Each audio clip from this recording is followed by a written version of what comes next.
Hello guys! Today nandito tayo sa West Fairview at samahan niyo ako for another quick house tour dito sa ating Cedar model. Let's go!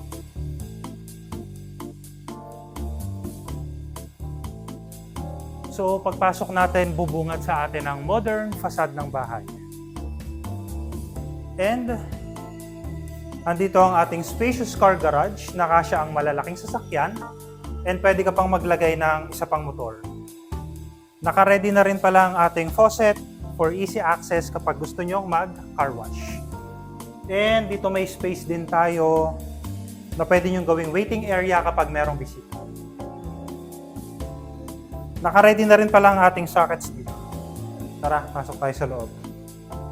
So, upon entering, bubungad sa atin ang spacious living area. Naka-ready na ang sockets. And naglagay din tayo dito ng sliding window that allows lots of natural light.